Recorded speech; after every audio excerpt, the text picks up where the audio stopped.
I've had enough. I hate to ask, but can I stay at your place for a few days?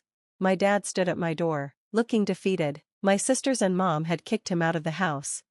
Seeing my once strong father talk about reaching his limit made me feel responsible. I couldn't help but blame myself. I'm sorry, Dad, I said, trying to apologize for not being able to ease his pain.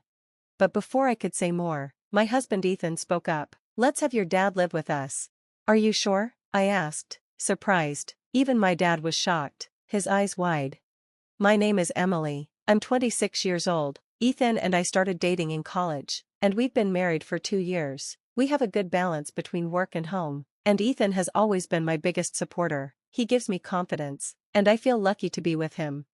I'm the youngest of 3 sisters. Growing up, I always felt like I couldn't stand up to my mom or sisters. I was often ignored and treated as the least important. Whenever I shared my thoughts, I would get harsh comments in return. So eventually, I stopped speaking up. I hid my feelings and did whatever I was told without complaining. Mom often made hurtful comments like, "I wanted a boy, but when I found out you were another girl, I was disgusted. Grace and Ashley are enough for girls. You're not wanted here, but if you want to stay, you have to work."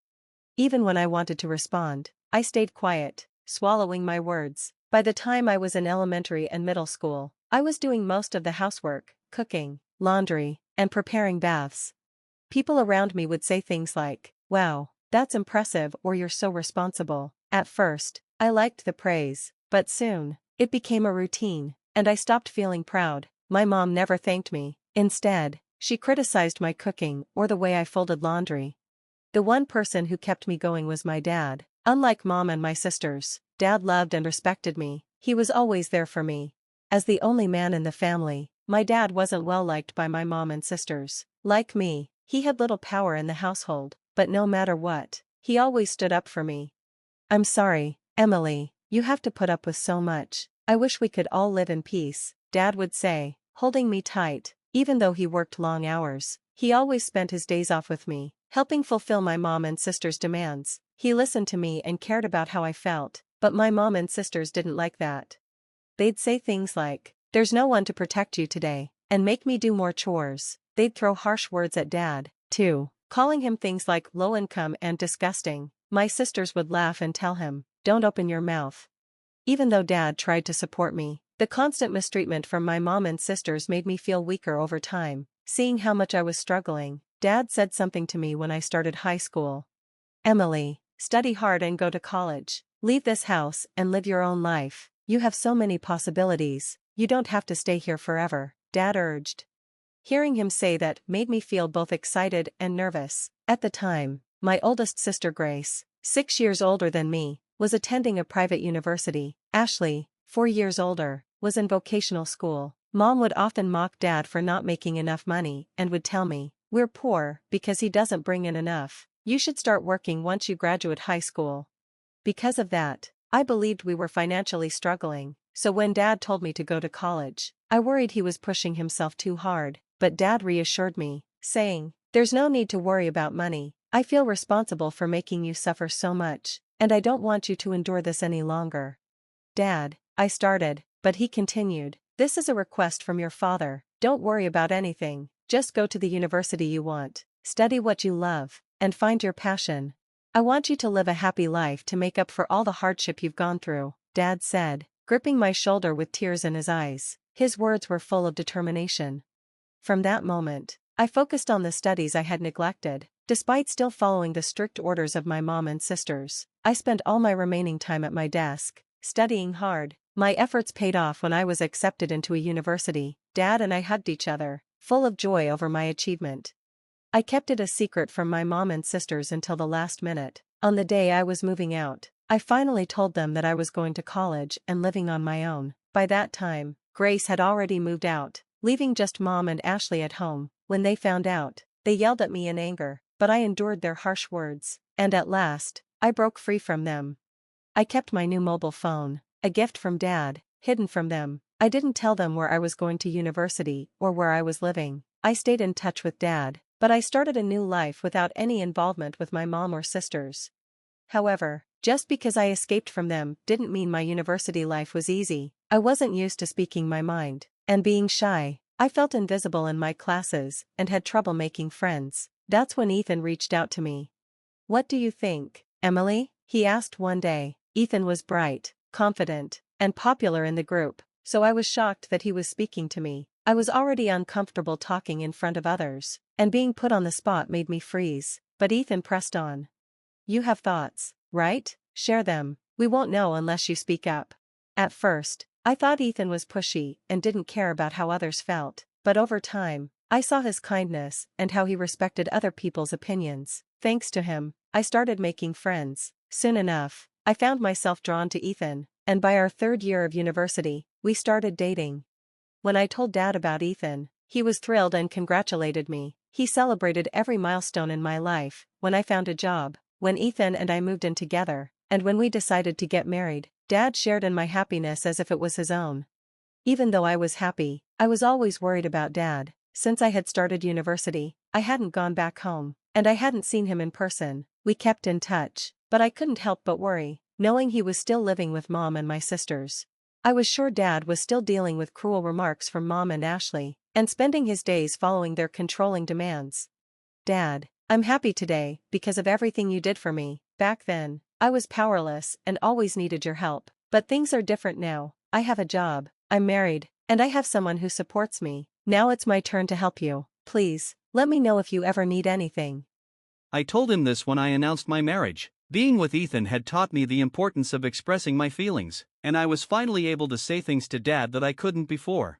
He simply replied, "Thank you," but 2 years have passed since then, and Dad has never asked me for help. Recently, I heard that Grace, who had been living on her own, quit her job and moved back to our parents' house. This only made me worry more about Dad. One day, while I was telling Ethan how concerned I was, the doorbell rang. It was late December, and though it wasn't even 4 p.m., it was already getting dark outside. We weren't expecting any deliveries, so we were surprised when we looked at the intercom screen. The person on the camera was Dad. I rushed to the front door, and for the first time in 8 years, I saw him. His cheeks were sunken, and his hair had turned mostly white. He looked sick and frail. I instantly knew this wasn't just a casual visit. "Dad, what happened? Please come inside. It must be freezing out there," I said, noticing he was only wearing trousers and a long-sleeved shirt, far too light for December weather. The reason for his thin clothes soon became clear when Dad spoke. He told me he had been kicked out of the house by Mom and my sisters. They told me to go buy dessert, so I went to the convenience store, but when I came back, the house was locked. I asked them to let me in, but they told me not to come back. "What?" I was shocked. "I left the house without my phone or jacket," Dad continued, rubbing his cold arms. "I waited for hours, but they never let me in." Hearing this, I quickly made some hot tea and handed it to Dad, trying to help him warm up. Dad held the cup of tea with both hands, trying to warm up, and quietly said, "I might not be able to go back to that house again." "Why?" I asked, worried. "Ever since Grace came back, Mom and the others have been treating me even worse. I've been feeling like I'm at my limit, and now they've done this to me. I don't even have the energy to go back. I think I'll look for a small apartment and figure out what to do next," Dad explained. "I'm sorry, but could I stay here for a few days? I'll leave as soon as I find a place." I was shocked. I knew Dad had been struggling, but I didn't realize it was this bad. For the first time, Dad, who never complained, was talking about reaching his limit. "I'm sorry, Dad," I began, feeling guilty for knowing about his troubles but not being able to help. Before I could finish, Ethan spoke up. "Let's have your father live with us." "Are you sure?" I asked, surprised. Dad, equally shocked, widened his eyes. "Sorry to be blunt, but your father doesn't look well," Ethan continued. "I think it would be best if we all live together so he can recover. We can figure out everything else later, as long as he's okay with it." Dad and I were both filled with gratitude. That's how our new life as a trio began. Just a few days after Dad moved in, the doorbell rang again. The three of us were stunned when we saw who was on the intercom: Mom and my sisters. Why are they here? I thought, feeling a mix of shock and bitter memories, but I knew I had to face them, so I opened the door, panicking about what they might do next. "Wow, I didn't expect you to be living in such a fancy place," Mom said, looking around. "I thought you were scraping by in some rundown apartment." Hearing her voice after so long made me feel nothing but resentment. "Why are you here?" I asked. "Your father's phone had your address in it. I didn't even know Emily had a mobile phone. Why would you give him your contact info and not us? Are you honoring the wrong person?" Grace sneered, looking down at me. Mom, smiling as if satisfied, spoke again. "Never mind. Is your father here?" "We're having some trouble without him." Even though they said they were in trouble, none of them looked distressed. In fact, all three of them were smirking. "In trouble? You're the ones who kicked him out," I said. "You've gotten quite sassy, haven't you?" Mom snapped back. "So he is here. Move aside." "No," I firmly replied. I yelled at Mom and her group, my frustration rising. Mom's usual condescending remarks about me only made me angrier. In the past, I wouldn't have stood up to her, but I had changed, thanks to Ethan. Mom, irritated, raised her voice. "When did I give you permission to talk back? Just move. You can't even listen to what I say. I'm not the same person I used to be. I won't let you push me around anymore." "Mom," I responded firmly. Ethan stood beside me, trying to get Mom and my sisters to leave, but they wouldn't budge. We kept telling them to go, but they refused. Finally, tired of the back and forth, Mom gave up first. "Fine, I don't want to hear any more from you," she snapped. "If you won't move, at least tell us when the money will be deposited into our account. It's so annoying that all you can do is put money in, and you can't even do that properly." I was speechless. How did Mom think she had been able to live without working? My anger boiled over. "From now on, Dad will be living with us," I declared. "Neither of us will be pushed around by you anymore. You should divorce Dad and stop causing him pain." I couldn't hold back my words any longer, but Mom's response was unexpected. "Don't make it sound like I'm the bad guy," she yelled. "I've been kind enough to stay with a man who's low income and useless. You should be thanking me." "What?" I was stunned. "You're just like your father, a low-income loser," she continued. "You act high and mighty, but all you do is lick each other's wounds." I was on the verge of losing control, ready to lash out, but before I could say anything, Ethan spoke up. "Emily works hard. She's a supervisor and earns a good salary. I'd appreciate it if you didn't belittle us by saying we lick wounds," Ethan said, staring down my mom. "Don't you dare talk back to me, you're an outsider, so stay out of this," Mom snapped at him. At that moment, Dad, who had been in the living room, appeared by my side. "I've heard enough," he said, addressing Mom. "We can't keep imposing on Emily and Ethan. Let's get a divorce." "Dad," I whispered, surprised. "That's fine," my sisters chimed in immediately. "We don't need a creepy guy like you," one of them shouted. Emboldened by my sisters, Mom agreed. "That's fine by me." I was shocked by how quickly it had been settled, but peace didn't last for long. "There's one condition," Mom added. "Hand over the house to me, and then I'll give you the divorce." I couldn't believe her greed, but Dad quickly agreed to her demand. "Dad, are you sure?" I asked, concerned. I was shocked when Dad smiled at me and said, "If that's all it takes to get a divorce, it's a small price to pay." Then, turning serious, he faced Mom and said, "I'll do as you ask. Leave for today. I'll come over tomorrow." With that, Dad sent Mom and my sisters home. They continued insulting me until the very end, but I didn't care anymore.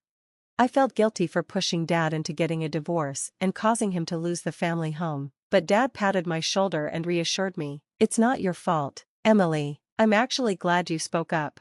The next day, Dad went back home one last time with the divorce papers. He made Mom sign them, handled the paperwork, and packed his things. When he returned, he looked lighter, as if a burden had been lifted. Although it was sad to see the house go to Mom and my sisters, if Dad felt relieved, I was okay with it. A few months later, Dad told me what had happened to Mom and my sisters. They had taken the house in the divorce, planning to sell it and live lavishly. However, the house was old, in a poor location, and didn't sell for much. The costs of demolishing it ate up most of the money. In the end, they were left with almost nothing.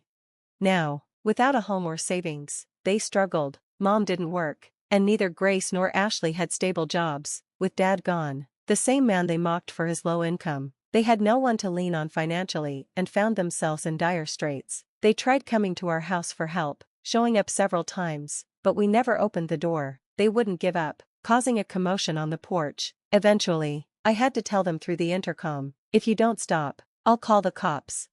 That finally made them leave. Now they barely managed to rent a small apartment, too cramped for the three of them. Even Mom, who had never worked before, was forced to get a job out of desperation. Despite all the times they mocked Dad and me, they were now constantly arguing among themselves, blaming each other for their situation. It seems some people never change. Without Dad or me around, they turned on each other, destined to live in both physical and emotional poverty. Meanwhile, our lives have taken a completely different path. Despite all the mocking about Dad's low income, we found out after the divorce that he had been quietly trading stocks for years, building a fortune. He never mentioned it because he feared that Mom and my sisters would try to seize his assets, so he waited until the divorce was finalized. Now, we live comfortably in a new house Dad built with his wealth. He quit his job to focus on his stock investments. My husband and I are both working too, so we're financially stable. We support each other while maintaining our financial independence, and we're building the loving family that we couldn't have when we were younger.